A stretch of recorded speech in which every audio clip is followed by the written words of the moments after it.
Happy Friday! I hope everyone's doing awesome today. Today we're starting day 3 of our month of wisdom, and we are reading through the entire book of Proverbs. We're going to read through one chapter a day. If you haven't seen our previous videos, I encourage you to go in and read chapters 1 and 2 with us. Today I am going to be reading out of the NLT. I read it in the ESV and the NLT this morning before coming on, and when I read the NLT, I was like, ooh, I'm gonna use this one today. Okay, so chapter 3 is called Trusting in the Lord, and I think this is a beautiful connection to what we were talking about yesterday.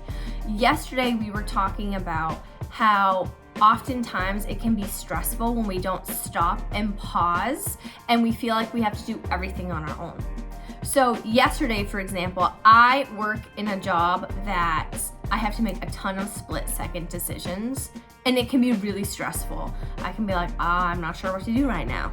I don't know what I'm doing. And then the stress and anxiety can build, right? Like, I have to make a decision right now.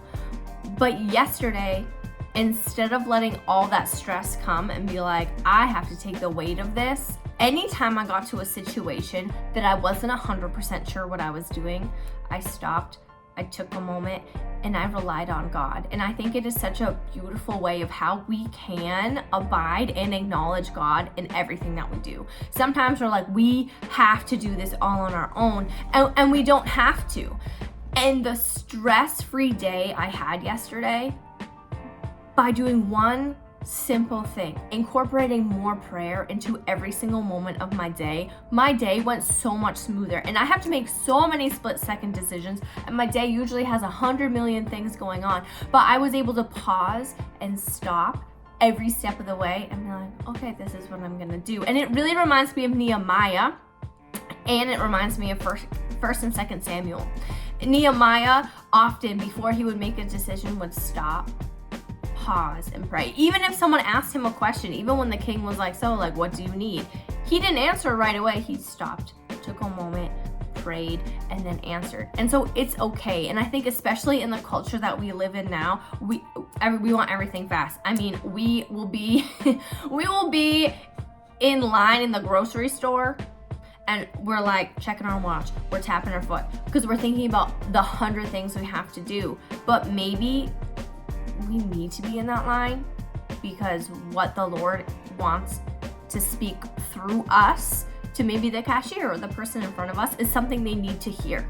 And so one example I have of this is, I don't know, probably like a month or so ago, I was during my prayer time, and the Lord was like, I want you to make this video. And I was like, okay. And I wasn't really sure why, but I just did it.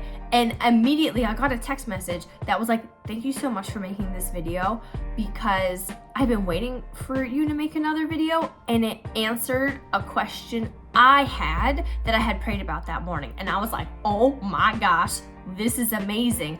But it's just a testimony of take a second, pause, ask God. I am reading 1 Samuel right now. Actually, I just started 2 Samuel. One reason David is a man after God's own heart is he stops and pauses.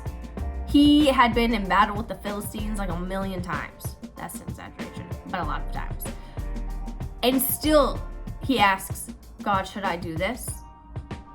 I mean, there's, in the chapter I'm in 2 Samuel right now, there's like 2 verses in between one battle and the next battle. And David's like, hey God, should I do it? Should I do the same thing I did last time? And God's like, no, you shouldn't do the same thing you did last time. This is what you need to do now.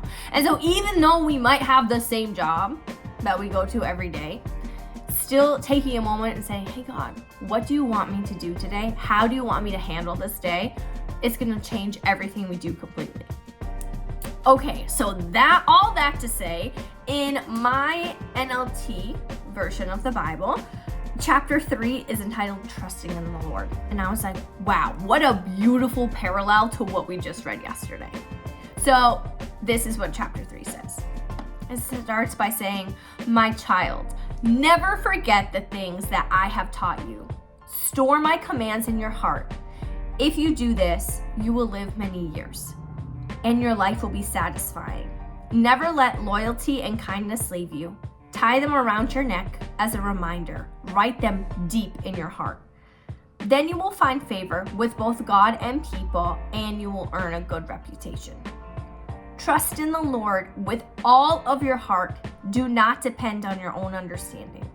Seek His will in all that you do, and He will show you which path to take. Don't be impressed with your own wisdom. Instead, fear the Lord and turn away from evil. Then you will have healing for your body and strength for your bones. Honor the Lord with your wealth and with the best part of everything you produce. Then He will fill your barns with grain, and your vats will overflow with good wine. My child, don't reject the Lord's discipline, and don't be upset when He corrects you. For the Lord corrects those He loves, just as a father corrects a child in whom He delights. Joyful is a person who finds wisdom, the one who gains understanding. For wisdom is more profitable than silver, and her wages are better than gold. Wisdom is more precious than rubies. Nothing you can desire can compare to her. She offers you long life in her right hand and riches and honor in her left. She will guide you down delightful paths. All her ways are satisfying. Wisdom is a tree of life to those who embrace her. Happy are those who hold her tightly. By the wisdom, the Lord founded the earth. By understanding, He created the heavens. By His knowledge, the deep fountains of the earth burst forth, and the dew settles beneath the sky. My child, don't lose sight of common sense and discernment. Hang on to them, for they will refresh your soul. They are like jewels on a necklace. They keep you safe on your way, and your feet will not stumble. You can go to bed without fear. You will lie down and sleep soundly. You need not be afraid of sudden disaster or the destruction that comes up upon the wicked. For the Lord is your security. He will keep your foot from being caught in a trap. Do not withhold good from those who deserve it when it's in your power to help them. If you can help your neighbor now, don't say, "Come back tomorrow, and I'll help you then." Don't plot against your neighbor, for those who live nearby trust you. Don't pick a fight without reason. No one has done you any harm. Don't envy violent people or copy their ways. Such wicked people are detestable to the Lord. He offers His friendship to the godly. The Lord curses the house of the wicked, but He blesses the home of the upright. The Lord mocks the mockers, but is gracious to the humble. The wise inherit honor, but fools are put to shame. I think this really highlights how important it is to trust in God with everything that we do. I love the verse here.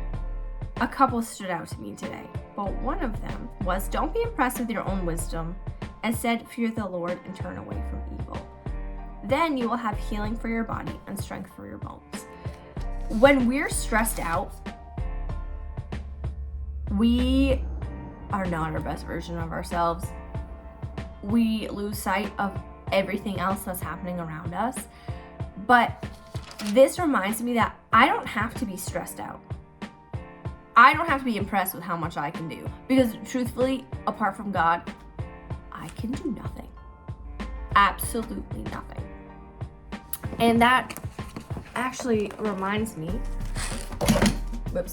of a verse that I was studying yesterday, and the importance of abiding in God and acknowledging God in every single thing that we do. And one way we can acknowledge God in every single thing that we do is taking those few moments and praying. But I would like to read this verse. And so this really reminds me of this verse in John 15, verses 4 and 5. And so I'm going to read the NLT. And it says, "Remain in me, and I will remain in you. For a branch cannot produce fruit if it is severed from the vine. You cannot be fruitful unless you remain in me. Yes, I am the vine, you are the branches. Those who remain in me and I in them will produce much fruit. For apart from me, you can do nothing." And it just really highlighted to me the importance of I cannot depend on myself, because I can't. I cannot do everything. I really need to take time and ask God, what is the purpose you have for me in this situation? What should I do today?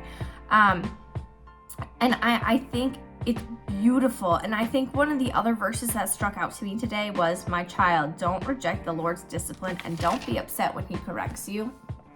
For the Lord corrects those he loves, just as a father corrects a child in whom he delights. And this is hard. Discipline is not fun, and getting a rebuke can really be painful sometimes. However, one thing that I love is the part where it says, just as a father corrects a child in whom he delights. So if I'm being corrected, that means God delights in me and he loves me. And Proverbs 14:12 is something that's so important.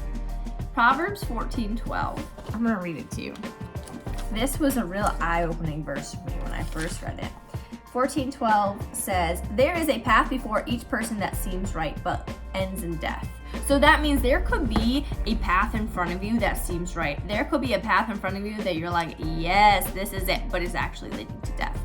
A prime example of this, again, 1 Samuel, I'm studying that right now. There were times where David's men were like, hey, David, you could kill Saul right now. God is giving you Saul. But David had the discernment to know, like, God is not giving me Saul. This path seems right. This path seems 100% right. I could just kill this man right now.